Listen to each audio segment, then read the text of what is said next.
विधानसभा निवडणुका जवळ येताच महाराष्ट्रासह नागपुरात राजकीय घडामोडींना वेग आला आहे.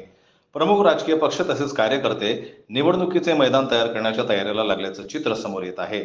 महाविकास आघाडीतील तीनही पक्ष ॲक्शन मोडमध्ये असून निवडणुकीसाठी उमेदवारांची मोर्चेबांधणी सुरू झालेली आहे. नागपूर विधानसभा क्षेत्रासह कामठी मोदा विधानसभा क्षेत्रात प्रत्येक पक्ष लक्ष केंद्रित करत असताना विरोधकांवर एक पाठोपाठ एक हल्ले सुरू आहेत. अशातच आता कामठी मोदा विधानसभा क्षेत्राचे काँग्रेसचे संभावित उमेदवार प्रसन्न राजा तिळके यांनी राज्यातील वाढती बेरोजगारी, महागाई तसेच शेतकऱ्यांच्या मुद्द्यावरून सरकारला घेरलेलं आहे. तसेच प्रसन्न यांनी मुख्यमंत्री लाडकी बहीण योजनेवर कटाक्ष करत सरकारच्या समोर मोठं प्रश्नचिन्ह उभं केलेलं आहे.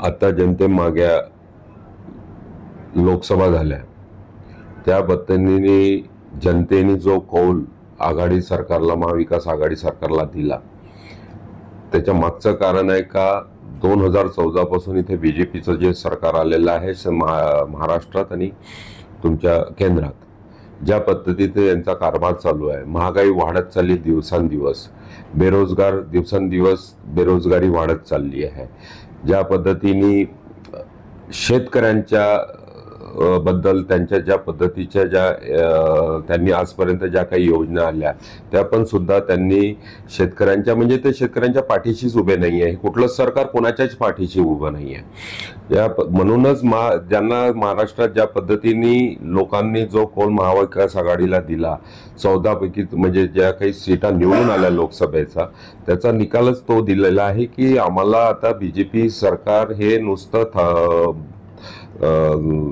थापा मारतात आणि ज्या पद्धतीने नुसतं फक्त विकासच्या नावाने नुसतं प्रोपगंडा करतात, त्याच पद्धतीने पुढे पण आता ह्या ज्या पद्धतीने जे काम चालू आहे याचं बीजेपी सरकारचं महाराष्ट्र शासनात, ते लोकांना पसंत नाही आहे, कुठल्या जनतेला पसंत नाही आहे, कारण कोणाच्याच पाठीशी उभं नाही आहे ते सरकार. त्यामुळे आज लोकसभेमध्ये ज्या तुम्हाला सीटा दिसून आल्या त्या काँग्रेसच्या महाविकास आघाडीच्या, लोकांना ते कळून येऊन गेलं आहे का बा कोणाला मत दिलं पाहिजे कोणाला नाही, कारण पहिलेसारखं राहिलं नाही आहे. आता लोकांना कळून येऊन आलं, तर त्या पद्धतीने या लोकसभेला महाविकास आघाडीला चांगल्या पद्धतीने मोठ्या प्रमाणात जीत मिळाली. योजनेचं स्वागत सगळ्यांनीच केलंय, काँग्रेस पक्षाने केलंय, पण ज्या पद्धतीने आता ऐन वेळेवर लोकसभेला तुमची हार झाली म्हणून तुम्ही महिलांना आता आकर्षित करासाठी, त्याला मतामध्ये परिवर्तन करासाठी ही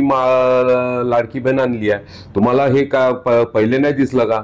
गेल्या 4-5 तुमची आता 2014 पासून सरकार आहे, मग तेव्हा लाडकी बहीण नाही दिसली का? आता लोकसभेत तुमची हार झाली म्हणून तुम्ही लाडकी बहीण आणली आहे. तुम्ही शेतकऱ्यांसोबत कसे वागले, तुम्ही ज्यांना युथ लोकांसोबत कसे वागले, म्हणून आता त्यांना माहीत होऊन गेलं, म्हणून आता तुम्ही लाडकी बहीण म्हणजे आता महिलांना कसं आकर्षित करायचं, महिलांचे कसे वोट घ्यायचे, म्हणजे गोरगरीब महिलांना कसं बुद्धू बनवायचं, म्हणून लाडकी योजना आणली आहे. बघा, मी 2014 पासून नागपूर जिल्ह्याचा महासचिव म्हणून मोहक साहेबांच्या नेतृत्वात आम्ही काम केलं आहे संघटनेत. त्याच्यानंतर आमचे नेते आदरणीय नानाभाऊ पटोले साहेब जेव्हा प्रांताध्यक्ष झाले, त्यांनी मला महाराष्ट्राचं महासचिव म्हणून त्यांनी घेतलेलं आहे. त्यांच्या संघटनेत आम्ही सातत्याने काम करत आलो आहे. यावेळेस असं आहे की माझं कार्य आहे ते आमचं महोदयापासून चालू होते. आम्ही बरेचसे माझं जे प्रतिष्ठान आहे त्याच्या माध्यमातून आम्ही बरेचसे हेल्थ कॅम्प घेतो, मोठ्या प्रमाणात महिलांसाठी कार्यक्रम घेतो, मोठ्या प्रमाणात. आताच आमचा काल गणेशजी जो महोदयाच्या नावाने प्रसिद्ध आहे तो कालच विसर्जित झाला. त्या पद्धतीने आम्ही अशा आजपर्यंत बरेच कार्यक्रम घेत आलेलो आहे आणि आम्ही लोकांच्या हितासाठी आम्ही जे कार्यक्रम घेत आलो आहे. तर यावेळेस असं वाटलं की आपण पण कधी कामठी विधानसभेचं प्रतिनिधित्व करावं लोकांच्या, कारण आपण समाजकारण करता करता कुठंतरी लोकांच्या हितासाठी प्रतिनिधित्व करावं लागते. म्हणून मी यावेळेस कामठी मोदा विधानसभेचं तिकीट पक्षाकडे मागितलेलं आहे. त्या पद्धतीचं आमचं कार्य पण चालू आहे. आता ते निर्णय पक्ष घेईल कोणाला तिकीट द्यायचं कोणाला नाही.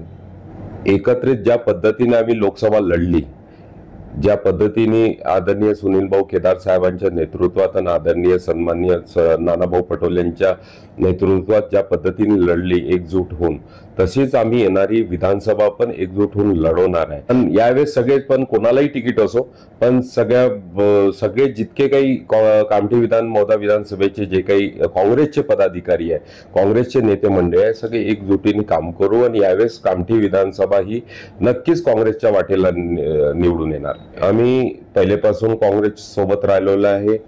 पुढे पण आम्ही काँग्रेस जो मी म्हटलं ना, जो कोणी कॅन्डिडेट देतील त्याच्यासोबत पूर्ण पक्ष सोबत उभा राहील. पूर्ण ताकदीने आम्ही लोक त्यांच्या सोबत उभं राहू आणि यावेळेस कुठल्या हालतीत आम्ही कामठी मौदा विधानसभा निवडून आणू. प्रसन्ना यांनी कामठी मौदा विधानसभेच्या जागेची मागणी पक्षश्रेष्ठींकडे केल्याची माहिती त्यांनी आज माध्यमांशी बोलताना दिली. त्यांच्या या मागणीवर पक्षाकडून काय भूमिका घेतली जाते हे येत्या काळात लवकरच समोर येईल.